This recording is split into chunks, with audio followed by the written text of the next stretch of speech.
টাকা ওই দিদি টাকা। বাবা এদিকে দেখো, বাবা বলো Hare Krishna. Hare Krishna. Good morning. Good morning. Good morning. বলো সবাই ভালো আছো? সবাই ভালো আছো? চলো। তো হ্যালো ফ্রেন্ডস, গুড মর্নিং। কেমন আছো তোমরা সবাই? আশা করছি তোমরা সবাই অনেক অনেক ভালো আছো, আর তোমাদের ভালোবাসা আশীর্বাদে আমরাও ভালো আছি। তো এদিকে দেখো বাবা হচ্ছে ঘুম থেকে উঠেছে, আর বাবার যত জিনিসপত্র মানে অনেক কিছুতে টয়লেট করে দিয়েছে, সেই জিনিসপত্রগুলো নিচে করে দিয়েছি। আর বাবার বিছানার যত কাঁথা বালিশ ওগুলোকে একটু রোদে দিচ্ছি। শুধু বাবার আজকে মানে বাবার রুমের জিনিসগুলো না, আজকে আমাদের রুমেরও জিনিস রোদে যাবে, মনির বিছানার জিনিস রোদে যাবে। তো ভেবেছি আজকে একটু ফ্রি আছি, সব কিছু রোদে দেবো। কিন্তু সত্যি কি একটু পরে ফ্রি থাকলাম, তো হঠাৎ করে সারপ্রাইজ দিয়ে কে এলো আমাদের বাড়িতে সেটা দেখতে থাকো। আর এদিকে সান্নিক বাবুকে দেখো কতই না খেলা করছে, আর এই যে এই পুচকুটাকে দেখো, নতুন সদস্য চিনতে পেরেছো, আগেও এসেছিল, আমার বান্ধবীর পুত্র। আর এই যে বাবা শীতের মধ্যে গুটি সুটি মেরে বসে আছে। বাবা আজকে আমাদের বাড়িতে খিচুড়ি হওয়ার প্রস্তুতি চলছে। আর এই যে দেখো আজকে কি ওই পরিবেশনায় না, পরিবেশনায় বলে না তো কি বলে, পরিচালনায় হচ্ছে আজকে সুস্মিতা রানী। এই না পরিচালনা মানে তো যে পরিচালনা করে সবটা, বাট তুমি তো আজকে রাঁধুনি হয়ে গেছো। দেখো একটু দেখো এদিকে,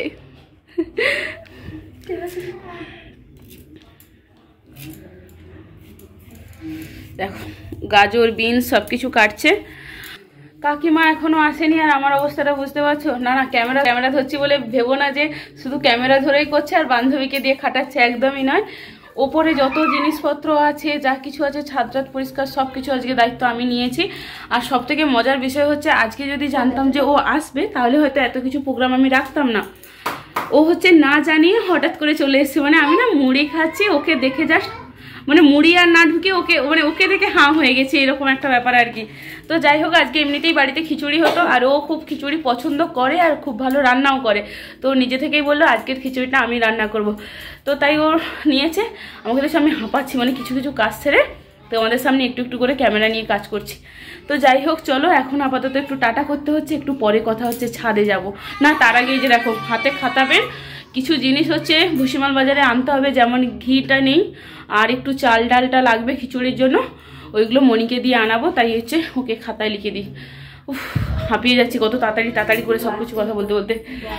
দেখো মনিকে বাজারে পাঠিয়ে দিয়ে ওপরে চলে এলাম। আর এই যে ট্যাঙ্কটা দেখতে পাচ্ছ, এই ট্যাঙ্কের কাহিনী কিন্তু প্রচুর রয়েছে। আর তার আগে বলি, এই ভিডিওটা কিন্তু হচ্ছে 12 তারিখ মঙ্গলবারের ভিডিও, মানে 12ই ডিসেম্বর। তো এর মাঝে আমি আগের ভিডিওতে বলেছি যে বাবা খুব অসুস্থ হয়ে গেছিলো, যার জন্য আমি ভিডিও এডিটিং পেন্ডিং রেখে দিয়েছিলাম, তাই তোমাদের রেগুলার মাফিক দিতে পারিনি, এতদিন পরে দিতে হচ্ছে। তো চলো মানিয়ে নিও ভিডিওটা।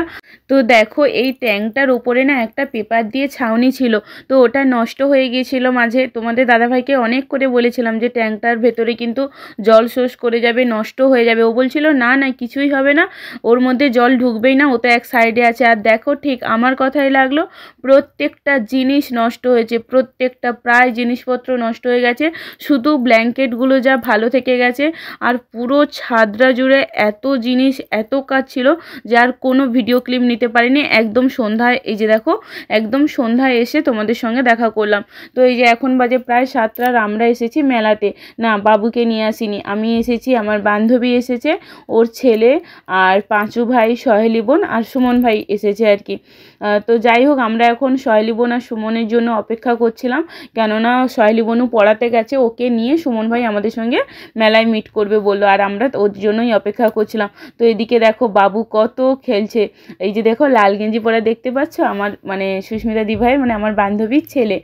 তো যাই হোক, আর ওর মা মানে সুস্মিতা দিভাই আর পাঁচু ভাই করে হচ্ছে মানে নাগরদোলনায় উঠেছে। আমাকে অনেক করে উঠতে বলেছিল, মানে কোনো রকম প্রণাম করে বলেছি, পায়ে ধরছি, আমায় ওটাই বলিস না, মানে প্রচণ্ড পরিমাণ ভয় লাগে, বিশ্বাস করো। আর এই জানো তো এই টয়েসগুলো দেখতে দেখতে না সান্নিকের কথা খুব মনে হচ্ছিল। আমার ছেলেটাও যদি ভালো থাকতো না, কতই না খেলা করতো বলো, এগুলোতে কত চড়ার জন্য বায়না করতো, মানে হয় না অনেক অনেক কিছু মনে হচ্ছিল। তো যাই হোক, কি আর করবো, আমাদের মতো মায়েদের ভাগ্য খারাপ, আর এর থেকে বেশি কিছু বলার নেই। আর এই যে দেখো ওদের নাগরদোলা মানে ঘোরা কমপ্লিট, এখন হচ্ছে ওই যে নামছে সব একে একে করে। আর এখন দেখো এই যে আমার ভাইরা জোর করে আমাকে একটু ওই কি বলবো নৌকোতে উঠিয়েছিল, ওটা নৌকো বোট ছিল। আমার অবস্থাটা দেখো তোমরা, একটু পরে বুঝতেই পারবে, আমি ভিডিওটা দেব। যথারীতি খুব বাজে এক্সপিরিয়েন্স এটার মধ্যে, কেন যে ওঠে মানুষ। ওই দিদি টাকা, ওই দিদি টাকা।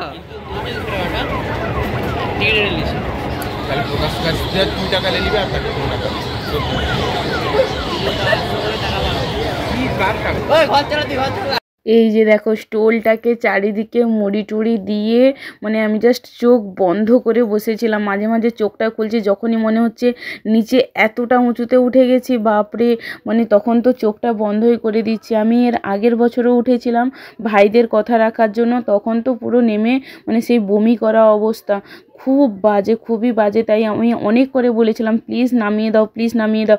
এই যে সবাই বলছে আমায় লাগাচ্ছে, এবার তো চোখ খোল, এবার তো চোখ খোল, সবাইকে বলছিলাম এই তোরা চুপ করতো। তো যাই হোক ওটা ঠাকুর করে নেমে এই যে দেখো এখন হচ্ছে সুস্মিতাদির ছেলে মানে এইগুলো মানে বন্দুক দিয়ে ওই বেলুনগুলোকে ফাটাবে, তো সুমন ভাই ওকে হেল্প করছে। আর যাই হোক দারুণ মজা করেছি, আর সেরকম কোনো ভিডিও ক্লিপ নিতে পারিনি। সত্যি কথা বলতে শরীরের কন্ডিশন সারাদিন কাজের পরে খুবই খারাপ ছিল। তো দেখো বাড়িতে এসে সার্নিকবাবুকে খাইয়ে টাইয়ে দিয়ে এখন রাত জেগে হচ্ছে পেঁয়াজ আদা রসুন এগুলো কাটার পর্ব চলছে। সব কিছু কাটাকুটি কমপ্লিট। আদাটা হচ্ছে সুস্মিতা দিভাই কেটে দিয়েছে, কেটে ও ঘুমোতে চলে গেছে। আর এই যে পেঁয়াজ কাটতে গিয়ে আমার চোখ মুখের অবস্থাটা দেখো, দেখতে পাচ্ছ খুবই খারাপ অবস্থা। আর কেন করছি সেটা একটু পরেই তোমাদের জানাচ্ছি। শুধু আমার চোখটা দেখো, দেখে কি তোমাদের একটু মায়া লাগছে গো? ওরে বাবারি, আমি যখন ক্যামেরাটা করি কেউ তো আর তখন ক্যামেরা করে দেওয়ার মতো নেই কাজগুলো করার সময়, তাই ভাবলাম কাজটা শেষ করেই একটু তোমাদের সঙ্গে ভিডিওটা শেয়ার করি। এটা নাকি আবার মুখের অবস্থা, কি যে চোখ মুখ জ্বালা করছে, এই লাল পেঁয়াজগুলো আরো বেশি ঝাঁঝালো হয়। এখন বাজে রাত্রি কটা বাজে মিস্টার? কটা বাজে?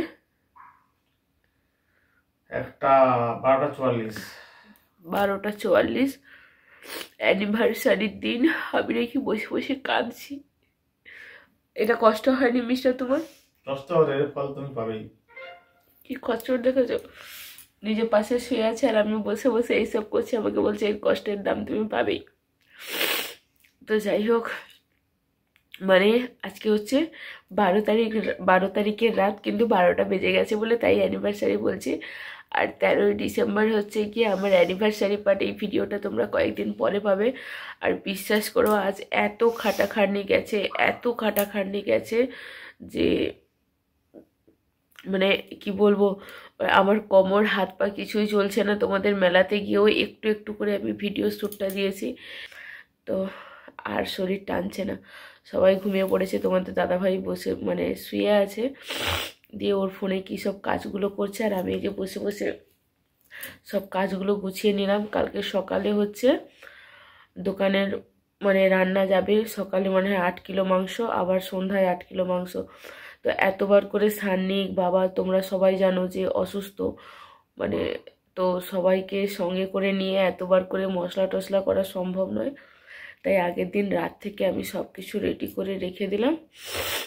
তারপরে আরও কিছু পার্সেল যাবে সেগুলোর জন্য। তবে অ্যানিভার্সারি উপলক্ষে এরকম কোনো নয়, ওর দোকানের আলাদা এগুলো রান্না, যেগুলো বাড়িতে হবে তার জন্যই এত প্রস্তুতি। তো চলো আজকের মতো টাটা, আবার কালকে দেখা হচ্ছে।